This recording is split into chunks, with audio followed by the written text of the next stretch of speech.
adalah kemarin itu netizen yang memang saya laporkan karena dia sangat keterlaluan dan itu kata-katanya sangat kasar dan termasuk ada kata yang termasuk pornografi ya.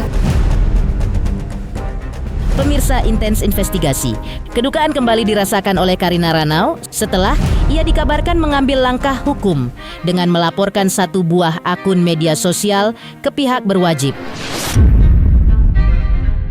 Laporan tersebut diduga berkaitan dengan komentar warganet yang dianggap sudah melewati batas dan mengarah pada ujaran yang menyakitkan. Sejak kepergian suaminya, almarhum Epy Kusnandar, Karina Ranau diketahui masih kerap membagikan unggahan bernuansa kenangan dan ungkapan rindu melalui akun media sosial pribadinya. Unggahan tersebut merupakan bagian dari proses berduka yang ia jalani secara terbuka di hadapan publik. Namun, di tengah curahan perasaan tersebut, tidak sedikit komentar dari warganet yang justru dinilai tidak sensitif. Beberapa komentar disebut menyinggung kehidupan pribadi, bahkan ada yang dianggap melukai perasaan keluarga yang sedang berduka. Situasi ini kemudian memicu reaksi dari Karina Ranau yang akhirnya memilih untuk menempuh jalur hukum. Belum lama ini, ia melaporkan ke Polres Jakarta Selatan. Lantas, benarkah Karina Ranau inginkan pemilik akun untuk meminta maaf kepadanya dalam waktu 3 kali 24 jam? Meski begitu, benarkah juga ia tak mau menempuh jalan damai dan tetap inginkan hukuman penjara buat si pelaku? Pemirsa, bersama Intens Investigasi, kami hadirkan kabar terkini, terpercaya, dan teraktual. Tetapi sebelumnya, jangan lupa untuk like, subscribe, dan juga share channel YouTube ini.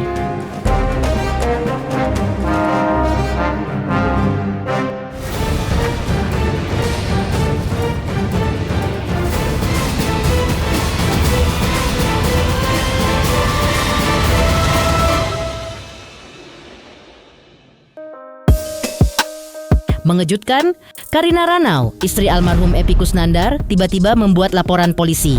Ia membuat laporan polisi terkait komentar warganet di media sosial yang dinilai sudah melewati batas dan mengarah pada penghinaan pribadi. Setelah kepergian sang suami pada 3 Desember 2025 lalu, Karina Ranau terlihat belum sepenuhnya pulih dari rasa kehilangan yang ia alami. Melalui akun media sosial pribadinya, ia kerap membagikan berbagai unggahan yang berkaitan dengan almarhum suaminya. Unggahan tersebut berisi kenangan masa lalu, potret kebersamaan, hingga pesan-pesan emosional yang menggambarkan kerinduan mendalam. Namun ternyata mendapat komen tidak mengenakan dari sebuah akun yang dianggapnya keterlaluan hingga membuatnya menangis. Kondisi tersebut membuat Karina Ranau akhirnya mengambil sikap tegas dengan menempuh jalur hukum sebagai bentuk perlindungan diri dari serangan verbal di ruang digital. Dalam penjelasannya, ia menegaskan bahwa unggahan yang ia bagikan bukanlah bentuk untuk mencari perhatian, melainkan ekspresi duka dan cara untuk mengenang sosok suaminya. Ia juga menjelaskan alasannya masih terus memposting tentang suami. Menurutnya, bukan hal yang dilarang karena yang ia buat konten adalah tentang keluarganya sendiri. Selain itu, ia juga selalu ingat pesan almarhum suaminya yang selalu bilang agar mengabadikan setiap momen. Jadi adalah kemarin itu netizen yang memang saya laporkan karena dia sangat keterlaluan dan itu kata-katanya sangat kasar dan termasuk ada kata yang termasuk pornografi ya kalau nggak salah yang pertama itu. Dan berikutnya dia komen lagi di pada saat ulang tahun anak saya. Saya kan bikin konten itu kan lama mbak gitu, cari momen ketika almarhum suami masih ada gitu. Saya buka-buka galeri gitu, pilih-pilih momen-momen ketika dikasih surprise. Kenapa? Orang mungkin bertanya, ya salah lu, kenapa diposting, kenapa dikontenin? Ya itu kan ya boleh dong, tidak ada undang-undang, nggak ada yang ngelarang gitu. Kecuali saya ngontenin orang lain yang keluarganya melarang gitu. Nah kalau ini, karena menurut saya ini adalah cara treatment untuk diri saya khususnya gitu, diri saya pribadi sebagai treatment untuk menguatkan saya gitu, kayak apa ya, kekuatan lah gitu. Saya datang ke sana, dan kalaupun saya kontenin, karena saya ingat pesan papi, momen itu jangan pernah hilang ya Bun, apapun yang terjadi, sedikit pun momen tuh harus diabadikan. Dia kan selalu bilang gitu. Kemudian, Karina Ranau juga mengungkapkan pengalaman kurang menyenangkan yang ia alami di media sosial setelah membagikan momen perayaan ulang tahun putranya. Unggahan yang awalnya ditujukan sebagai bentuk kebahagiaan justru mendapat sejumlah komentar negatif dari warganet. Dalam keterangannya, ia menyampaikan bahwa dirinya sempat menemukan komentar yang dinilainya tidak pantas dan bersifat menyerang secara pribadi. Ia pun mempertanyakan alasan dibalik tindakan sejumlah pengguna media sosial yang memberikan komentar jahat tersebut. Ia menilai bahwa komentar semacam itu tidak hanya menyakitkan bagi dirinya sebagai orang tua, tetapi juga berpotensi berdampak pada kondisi psikologis anaknya, terganggu mental dan emosionalnya. Karena itu, ia merasa perlu mengambil langkah tegas agar kejadian serupa tidak kembali terjadi di kemudian hari. Ia membawa persoalan tersebut ke ranah hukum. Ia melaporkan sebuah akun yang dianggap mengandung unsur perundungan dan ujaran kebencian ke Polres Jakarta Selatan belum lama ini. Semalam saya udah kesana ke Polres Jakarta Selatan, udah bikin, saya ceritakan kronologisnya dan sudah masuk laporan.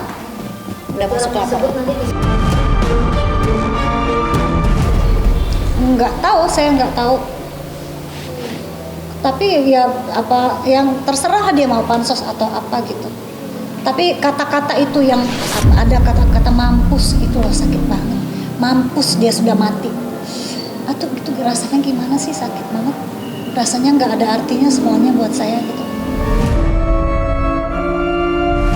Sangat merusak apa ya, mengganggu jiwa dan mental dan psikis kami gitu. Yang dilaporkan itu aku hanya satu aja. Kalau mau diikutin semua banyak sekali gitu. Saya nggak ngurusin pengacara atau lawyer atau apa, karena saya nggak nyari. Memang benar-benar saya mau ke kantor polisi. Saya mau minta pertolongan karena saya merasa saya warga negara Indonesia, pengen ada perlindungan gitu dari manusia yang seperti itu gitu. Karina Ranau pun mempertanyakan identitas pemilik akun yang menurutnya tidak bertanggung jawab atas pernyataan yang telah disampaikan di ruang publik. Ia mengungkapkan bahwa komentar tersebut tidak hanya menyinggung dirinya secara pribadi, tetapi juga dianggap sudah melibatkan ranah keluarga. Lebih lanjut, ia ingin orang yang berkomentar untuk mendatangi dirinya secara langsung dan minta maaf di depannya. Meski begitu, ditegaskannya tidak akan menempuh jalur damai dalam kasus ini. Ia menyatakan bahwa langkah hukum akan menjadi opsi yang dipilih untuk memberikan efek jera kepada akun yang dilaporkannya. Bahkan, ia menyebut tidak menutup kemungkinan agar pelaku dapat diproses hingga ke ranah pidana apabila terbukti melanggar hukum. Saya nggak tahu itu orang siapa gitu, kok kayaknya dendam banget gitu sama kami. Saya kepengen orang itu ada di depan mata saya. Minta maaf secara langsung. Minta maaf secara langsung. Ya pengennya sih nggak minta maaf, pengen masukin ke penjara. Iya, nggak ada kata ampun.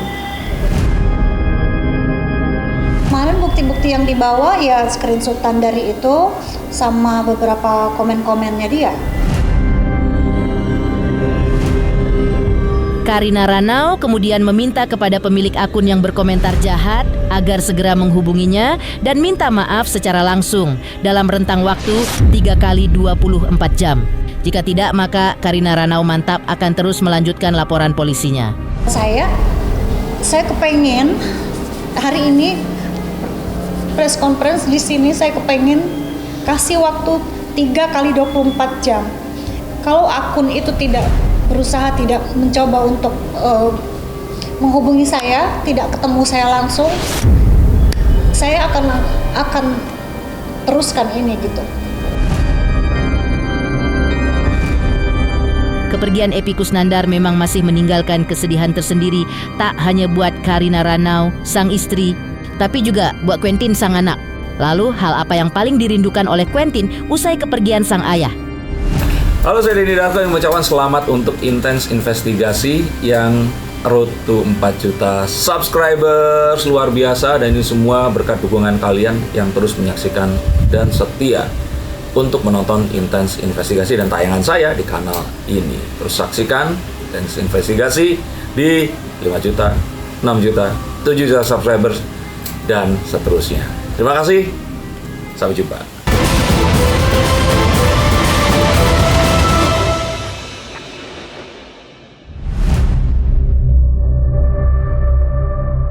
Pemirsa Intens Investigasi, kepergian Epy Kusnandar juga berdampak bagi Quentin, sang putra.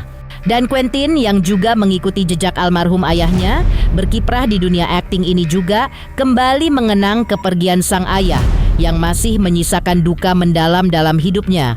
Quentin mengungkapkan bahwa kehilangan sosok ayah bukan hanya meninggalkan kesedihan secara emosional, tetapi juga berdampak pada perjalanan karirnya di dunia seni peran. Ia menyampaikan bahwa kehadiran ayahnya selama ini memiliki peran penting, terutama dalam memberikan arahan dan masukan saat dirinya mendalami karakter dalam proses syuting.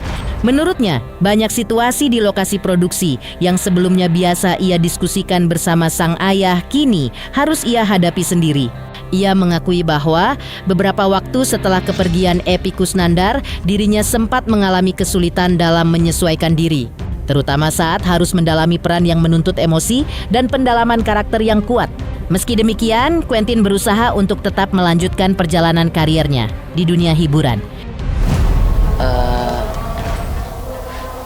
Ya kehadirannya aja sih, soalnya ya kalau misalnya ada papi juga dia suka diem aja, suka yang penting ada lah. Kalau misalnya mau nanya sesuatu, apalagi ini mau syuting kan, yang biasanya mendalami peran yang didapat, biasanya ditolongin, kali ini ya coba sendiri gitu. Selanjutnya, Quentin juga membagikan kisah menarik mengenai nasihat yang ia terima dari ayahnya terkait dunia akting dan proses syuting yang ia jalani. Quentin ungkap bahwa sang ayah kerap memberikan pesan sederhana namun bermakna, terutama mengenai sikap saat berada di lokasi syuting. Menurut Quentin, ayahnya menekankan agar ia tidak terlalu membebani diri dengan pikiran yang berlebihan ketika bekerja. Ia diminta untuk tidak larut dalam tekanan atau memikirkan hal-hal yang terlalu rumit di luar kebutuhan peran yang sedang dijalani. Namun cukup jalani saja peran yang ada. Nasihat tersebut sangat membantu Quentin dalam menjaga fokus dan kenyamanan selama proses syuting berlangsung. Yang pasti aku tuh harus, apalagi kalau di lokasi ya, santai aja, nggak usah yang gimana, nggak usah tegang. Pokoknya tugasku di lokasi udah tinggal main aja, action aja. Jadi nggak usah mikir-mikir apa lagi yang berat-berat kalau lagi di lokasi. Mau main aja, mau ngobrol aja. Tapi ya disimpan energinya buat nanti take. Menjelang Hari Raya Idul Adha, lantas seperti apa Karina Ranau menceritakan tradisi Lebaran Idul Adha di keluarganya? Benarkah ia akan merayakannya ke kampung halaman almarhum suaminya di Garut, Jawa Barat? Halo, saya Denny Darto yang mengucapkan selamat untuk Intens Investigasi yang road to 4 juta subscribers, luar biasa. Dan ini semua berkat dukungan kalian yang terus menyaksikan dan setia untuk menonton Intens Investigasi dan tayangan saya di kanal ini. Terus saksikan Intens Investigasi di 5 juta, 6 juta, 7 juta subscribers dan seterusnya. Terima kasih, sampai jumpa.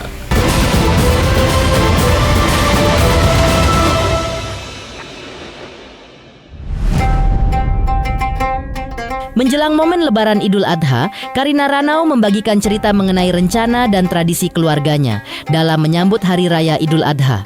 Ia mengungkapkan bahwa dalam keluarganya sudah menjadi kebiasaan untuk pulang kampung halaman almarhum suaminya ke Garut, Jawa Barat. meski belum tahu mau melakukan apa. Meski demikian, ia menegaskan bahwa dirinya tetap akan menjalankan aktivitas seperti biasa dengan membuka warung makan miliknya. Ia memilih untuk tetap fokus mengurus usaha yang menjadi sumber penghidupannya sehari-hari. Selain itu, ia juga menyampaikan niatnya untuk melaksanakan ibadah kurban atas nama almarhum suaminya dan juga orang tuanya sebagai bentuk bakti dan penghormatan kepada mereka. Ia juga mengungkapkan bahwa saat ini dirinya sedang berusaha menguatkan diri dalam mencari nafkah. Sambil menangis, ia pun menegaskan keputusannya untuk lebih fokus menjaga warungnya dan tidak terlalu mengejar hal-hal yang bersifat viral di media sosial.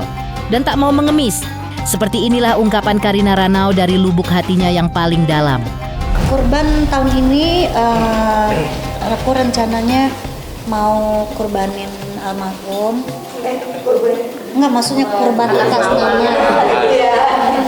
atas nama papi sama ibunya dari papi almarhum, terus sama saya sama Q.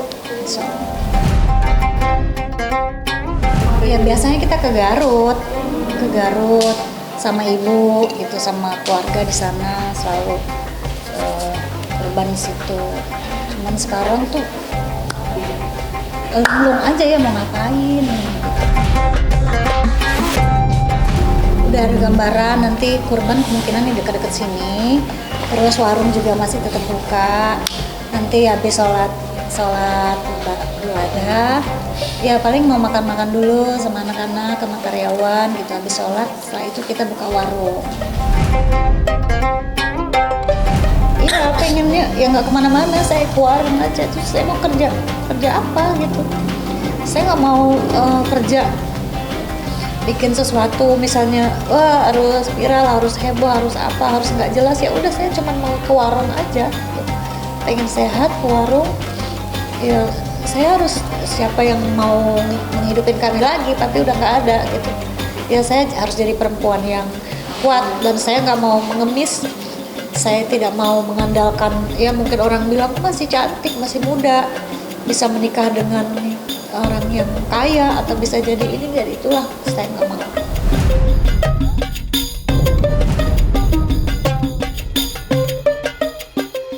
Demikian pemirsa, kabar terkini, terpercaya, dan teraktual yang kami hadirkan hari ini. Pemirsa Intens Investigasi, jangan lupa saksikan terus Intens Investigasi. Dan pastikan jangan lupa untuk like, subscribe, share, dan juga komen.